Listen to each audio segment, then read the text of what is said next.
أعوذ بالله من الشيطان الرجيم. اللهم صل على سيدنا محمد وعلى آل سيدنا محمد والحمد لله رب العالمين. اللهم صل على نور الأنوار وترياك الأغيار محمد المختار ومفتاح باب اليسار وعلى آله الأطهار وأصحابه الأخيار. اللهم صل وسلم وبارك على سيدنا محمد وعلى آل سيدنا محمد كريم الآباء والأمهات. السلام عليكم ورحمة الله وبركاته. Alhamdulillah wassalatu wassalamu ala Rasulillah. Amma ba'du. Puji syukur marilah senantiasa kita panjatkan kehadirat Allah Subhanahu wa taala. Salawat beriring salam tak lupa pula kita haturkan keharibaan junjungan Nabi kita Nabi Muhammad sallallahu alaihi wasallam. Alhamdulillah, Bapak Ibu yang dirahmati oleh Allah Subhanahu wa taala,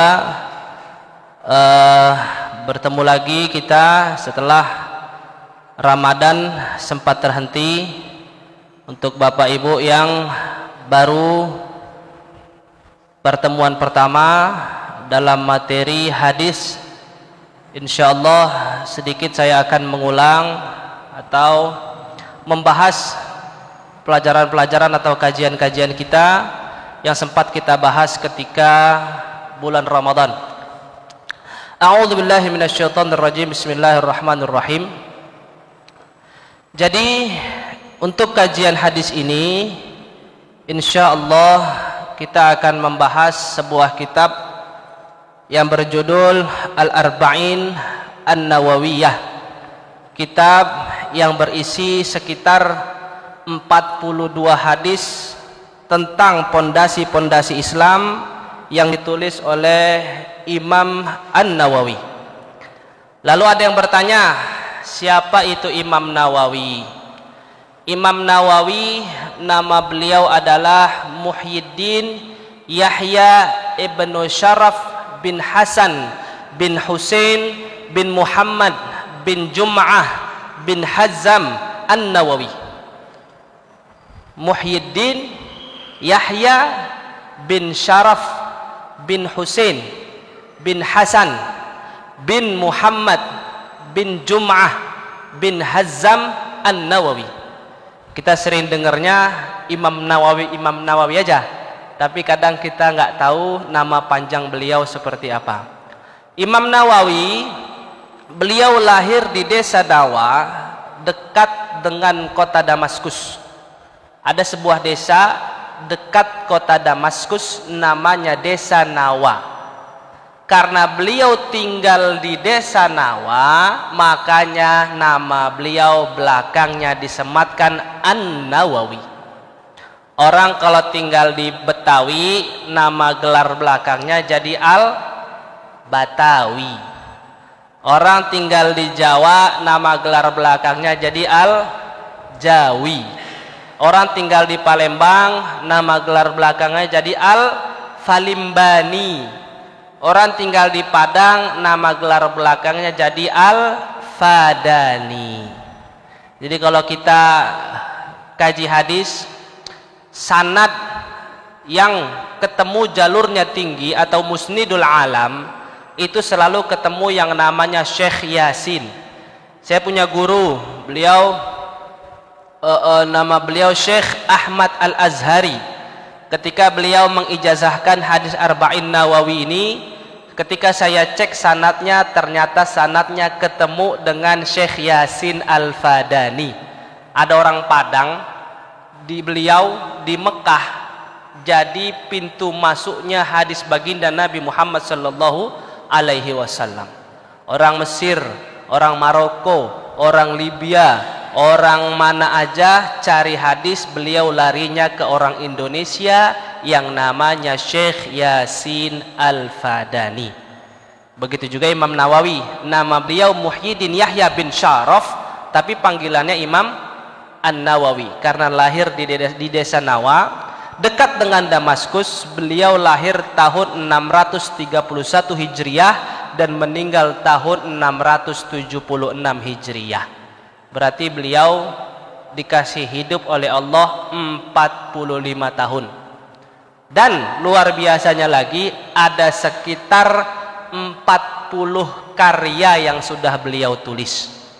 40 kitab yang sudah beliau tulis. Artinya kalau dihitung rata-rata 45 tahun beliau hidup, setiap 1 tahun beliau mengarang sebuah kitab. Imam An-Nawawi. Yang luar biasanya lagi, ternyata tanda-tanda keulamaan Imam Nawawi ini yang menulis kitab Al-Arba'in An-Nawawi, itu tanda-tanda keulamaan beliau sudah tampak ketika beliau masih kecil. Jadi Bapak Ibu sekalian, kalau anaknya waktu kecil punya tanda-tanda kayak tanda-tanda yang dialami oleh Imam An-Nawawi, kemungkinan besar anak itu ditunjuk oleh Allah Subhanahu wa taala jadi orang hebat. Entah jadi ulama kah dia, entah jadi pengusaha yang cinta kepada agama, jadi pengusaha yang gemar sangat bersedekah. Ini kalau tanda-tandanya mirip kayak tanda-tanda Imam Nawawi. Apa? Ketika Imam An-Nawawi umur 7 tahun, itu Imam Nawawi umur 7 tahun pas malam hari beliau tidur sama ayahnya. Ketika tidur sama ayahnya, Imam Nawawi di tengah malam kebangun dan teriak-teriak sampai bikin satu rumahnya kebangun semua. Imam Nawawi kecil kebangun, teriak-teriak, ayahnya bangun, ibunya bangun, dan keluarnya bangun. Apa isi teriak Imam Nawawi? Ketika dia terbangun di tengah malam, beliau bilang, ma dau'ul ladzi mala'atid dar, katanya. Ketika bangun, ini ada cahaya apa yang menerangi rumah saya? Dia teriaknya begitu. Kaget, di rumahnya ada cahaya terang luar biasa. Ketika ayahnya bangun, dihitung sama ayahnya hari, ternyata malam itu adalah malam Lailatul Qadar pada bulan Ramadan. Jadi Bapak Ibu sekalian, kalau anaknya malam 27 atau malam-malam ganjil bulan Ramadan, malam-malam yang kemungkinan Lailatul Qadar, ngeliat tanda-tanda Lailatul Qadar, kemungkinan anak itu sudah diberi stempel oleh Allah untuk jadi orang. Sebagaimana stempel yang Allah berikan kepada Imam Nawawi, yang kelak beliau menjadi ulama yang sangat-sangat membantu kita dalam memahami agama Islam. Itu ketika usia beliau 7 tahun. Ketika usia beliau 10 tahun, kalau kita kondisi anak, kita ini manusia, perputaran kondisi kehidupan kita itu sekitar ada 5 kondisi. Pertama yang namanya daurat tufulah. Apa itu daurat tufulah? Masa-masa di mana anak itu umur dari lahir sampai 7 tahun. Ketika anak umur lahir sampai 7 tahun, kebiasaan yang dia lakukan adalah ya kebiasaan anak-anak. Dia mengerjakan apa yang dia lihat dan dia berkata apa yang dia dengar. Akalnya belum sempurna untuk berfungsi, untuk membedakan mana yang baik dan mana yang benar. Daurat tufulah belum masuk. Ketika setelah daurat tufulah, masuklah kondisi kita itu ke daurul murahaqah. Manusia di usia 7 sampai 14 tahun. Ketika usia 7 sampai 14 tahun, di sini adalah kondisi di mana anak itu mulai mencerna dengan baik apa yang dia lihat, apa yang dia dengar. Jadi kalau anak umur 7 sampai 14 tahun dibiarin nongkrong dengan tongkrongan yang luar biasa, agak ngeri, nah itu ntar dia contoh tuh. Perubahan adab, perubahan kebiasaan baik seorang anak itu akan sangat berpengaruh ketika dia bergaul dengan lingkungan seperti apa pada usia 7 sampai 14 tahun. Kalau umur 7 sampai 14 tahun dianya senangnya main layangan tapi masih ngaji, bagus. Kalau dia umur 7-14 tahun, orang tuanya mencontohkan sholat 5 waktu dengan baik dan benar, anak itu juga akan ikut. Jika umur 7 sampai 14 tahun, anak itu di rumahnya dibentuk dengan bentuk yang ada ketaatan kepada Allah, anak itu akan jadi baik. Begitu juga Imam An-Nawawi. Ketika beliau umur 10 tahun, berarti kan beliau masuk masa daurul murahaqah. Ketika beliau umur 10 tahun, beliau paling males main sama anak seusianya. Umur 10 tahun aja males main sama anak seusianya.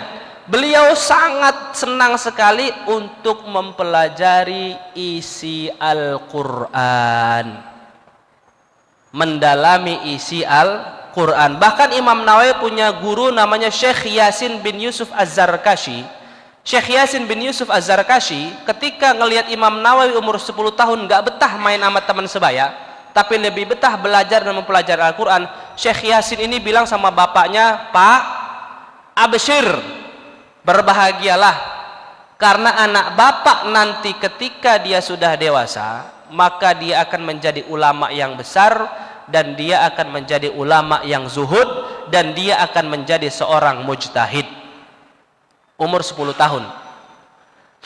Jadi Imam Nawawi itu juga beliau dikenal dengan gelar imam, dengan gelar mujtahid, dengan gelar waro, dengan gelar zuhud. Apa arti imam? Arti imam ya artinya sederhana, pemimpin. Dia atau beliau senantiasa menjadi pemimpin atau rujukan para ulama tentang hukum-hukum dan pelajaran Islam. Yang kedua, mujtahid. Nah, ini yang luar biasa. Kemarin kalau Bapak Ibu sekalian hadir di kajian pertama Syekh Ustadz Rahmatullah LC, di sana dikatakan bahwasanya kita semua belum tentu bisa mengambil kesimpulan hukum langsung lewat Quran dan sunnah. Kalau kemarin kita hadir, kita akan paham itu. Jadi memang belakangan ini ada slogan yang sedang ramai dibicarakan. Apa slogannya? Marilah kita kembali kepada Quran dan sunnah. Nah, orang yang bisa mengambil kesimpulan hukum dari Quran langsung, dari sunnah langsung, dia berhak menyimpulkan beliau haruslah seorang yang mujtahid atau orang yang berhak untuk berijtihad.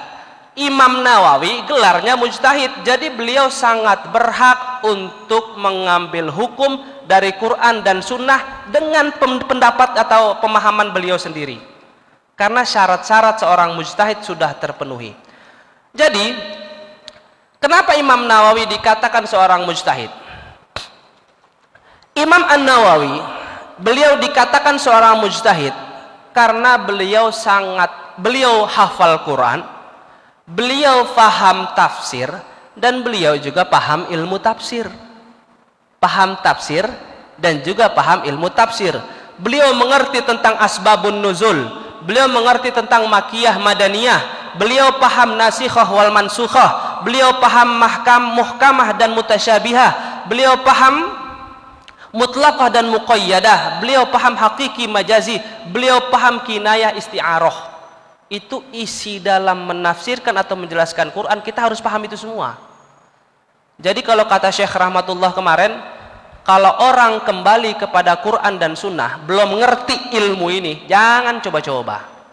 Bahasa anak mudanya nggak usah so mantap, langsung kembali Quran dan sunnah, makiyah madaniyah kagak paham, nasikh wa mansukh kagak paham, hakiki majazi kagak paham, kinayah isti'arah kagak paham. Mau kembali ke Quran, gimana cara ente mahamin Quran ini aja nggak paham?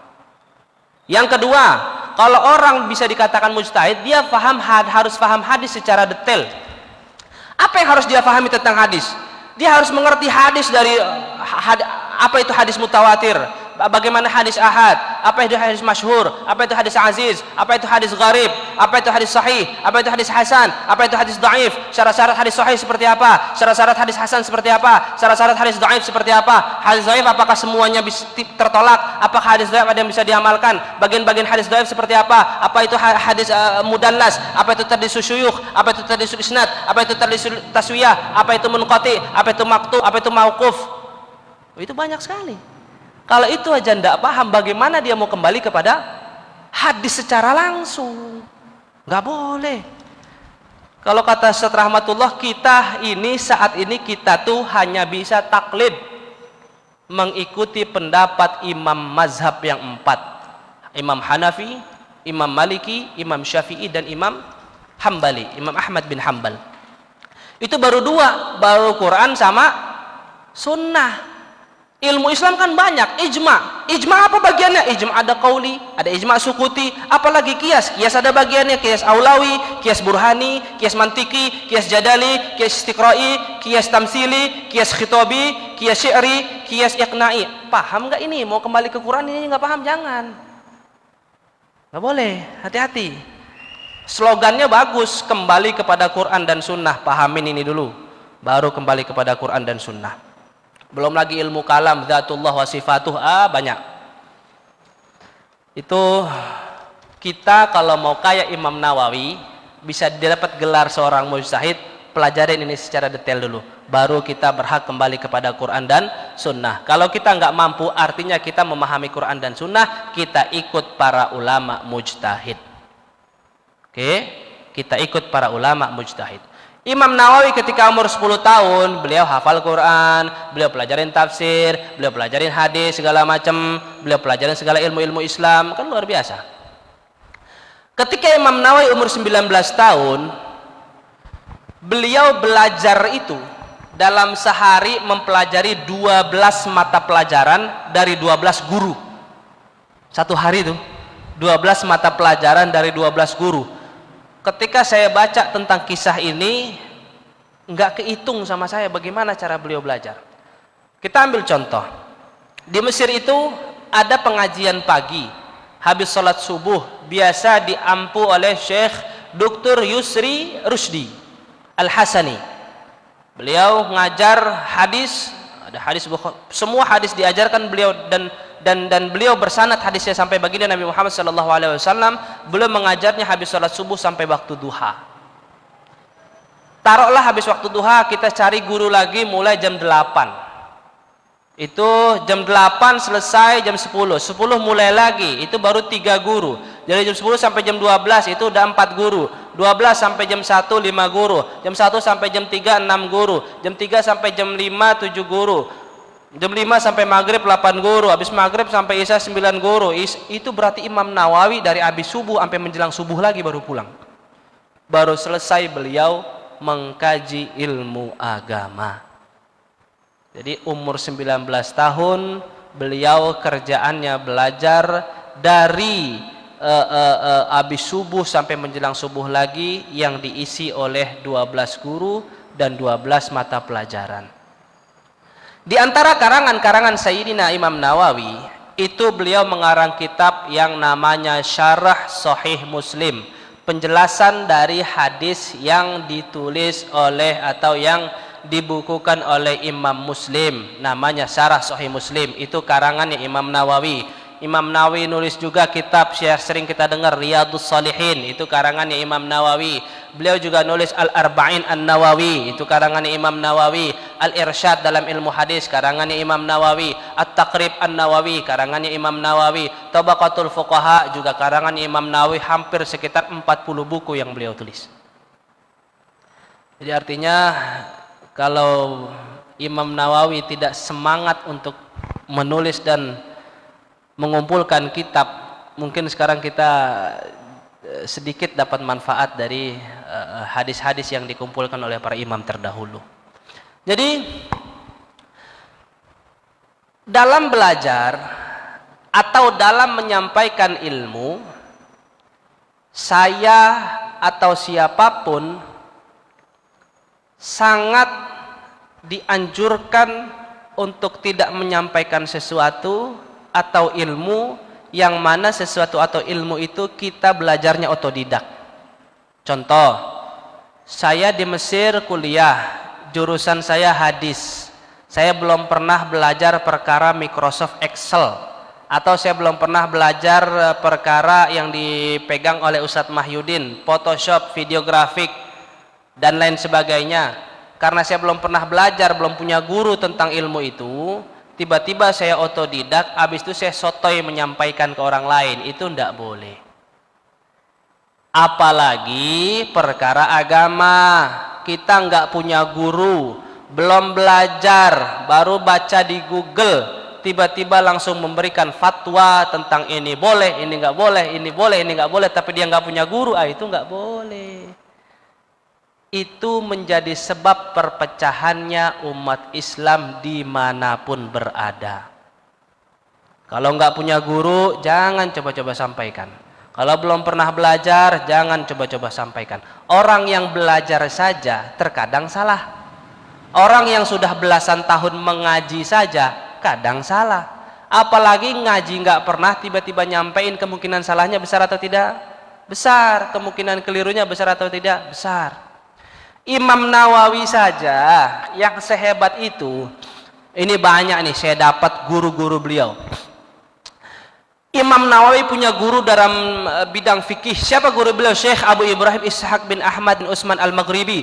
Beliau punya guru yang kedua dalam bidang fikih, Syekh Abu Muhammad bin Abdurrahman bin Nuh bin Muhammad bin Ibrahim bin Musa Al-Maqdisi.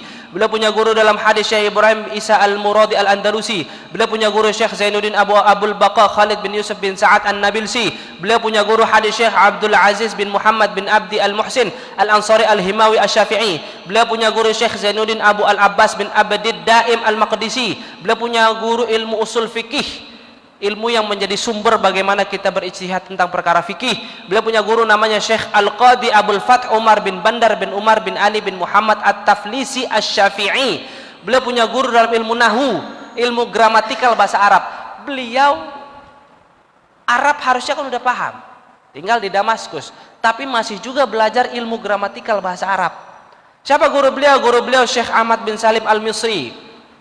Itu artinya seorang Imam Nawawi saja gurunya banyak, makanya dia besar kemungkinan tentu dia akan sampai kepada makom seorang mujtahid, orang yang diberikan hak oleh agama untuk mengambil kesimpulan hukum dari Al-Quran, hadis, bagaimana ijma' dan juga bagaimana qiyas. Kitab Arba'in An-Nawawi yang akan kita pelajari ini, tentu kita harus membahas tentang sebab kenapa sih Imam An-Nawawi menulis buku ini, kenapa Imam An-Nawawi mengarang kitab ini. Tentu kita harus tahu apa sebabnya. Dalam muqaddimah syarah Imam An-Nawawi, saya dapat buku ini cetakan tahun 1973 yang judulnya Syarhul Arba'in An-Nawawi fil Ahaditsis Shahih An-Nabawiyah liwarithil ilmi An-Nabawi Yahya bin Syarafuddin An-Nawawi al-Mutawaffa sanah 676 Uniyat Syirkatus Syamarli walit Taba' wa Nashr wal Adawatil Kitabiyah. Jadi isinya ini buku tahun cetakan lama, yang di sini dijelaskan bahwasanya sebab Imam Nawawi menulis buku, mengumpulkan buku ini dengan jumlah hadis yang angkanya sampai ke 40, sebabnya adalah karena ulama sebelum Imam Nawawi banyak juga nulis buku yang jumlah angkanya di angka 40. Pertama, karena ulama dulu memang ada hadis yang bilang barang siapa yang hafal 40 hadis dariku, kata Nabi SAW, fadilahnya banyak, luar biasa. Tapi yang menjadi sebab Imam Nawawi nulis buku ini adalah karena ulama-ulama sebelum Imam Nawawi ada juga yang nulis buku, mengumpulkan buku itu dengan jumlah 40 faidah tentang sesuatu hukum. Kita ambil contoh, Imam Nawawi kan tulis hadis 40 hadis yang di dalamnya tentang pondasi-pondasi dasar Islam. Ada juga ulama-ulama dulu yang menulis tentang 40 hadis perkara fi al-arba'in fi babil jihad, al-arba'in fi babil adab, al-arba'in fi babil zuhud wa ghairi zalik.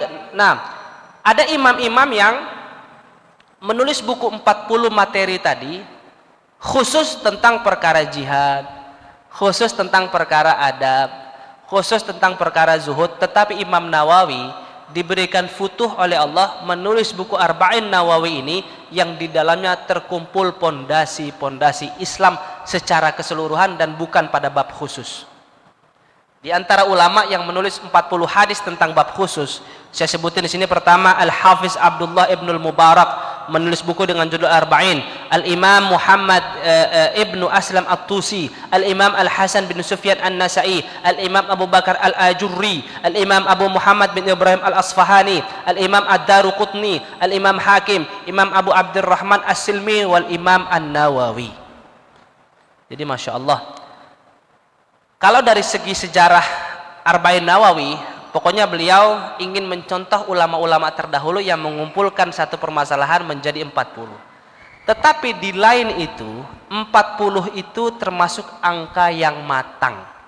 Nabi Muhammad diutus sama Allah jadi nabi umur 40. 40 itu angka yang matang. Seorang laki-laki puber kedua umur 40. Makanya jangan heran kalau laki-laki pengen kawin lagi umurnya rata-rata 40 tuh. Matangnya udah matang tuh. Jadi ada 2 kali kematangan, udah angka yang sempurna itu ada di angka 40. Kemudian jadi pada bulan Ramadan kita juga sudah membahas tentang hadis pertama innamal a'malu binniyat, hadis yang kedua tentang mahwal iman, mahwal islam, mahwal ihsan. Ya insyaallah untuk pertemuan kali ini kita isi tentang muqaddimah dulu Imam An-Nawawi. Syekh Usama Sayyid Al-Azhari ketika beliau membahas muqaddimah kitab Al-Arba'in An-Nawawi, beliau mengadakan 4 kali pertemuan dengan para muridnya. Yang satu pertemuan itu 40 menit. Insyaallah kita dalam hadis Arba'in Nawawi ini untuk muqaddimah saya cukupkan 1 pertemuan saja. Paling tidak kita sedikit mengenal siapa itu Imam Nawawi, pengarang kitab Al-Arba'in Nawawi. Semoga apa yang saya sampaikan bermanfaat. Jika ada yang kurang datangnya dari saya, jika ada yang lebih itu tentu anugerah dan curahan rahmat dari Allah Subhanahu wa taala. A'udzubillahi minasyaitonir rajim. Bismillahirrahmanirrahim. Allahumma shalli wa sallim barik ala sayyidina Muhammad wa ala sayyidina Muhammad. Alhamdulillahirabbil alamin. Rabbana atina fid dunya hasanah wa fil akhirati hasanah wa qina adzabannar. Alhamdulillahirabbil alamin. Wassalamu alaikum warahmatullahi wabarakatuh.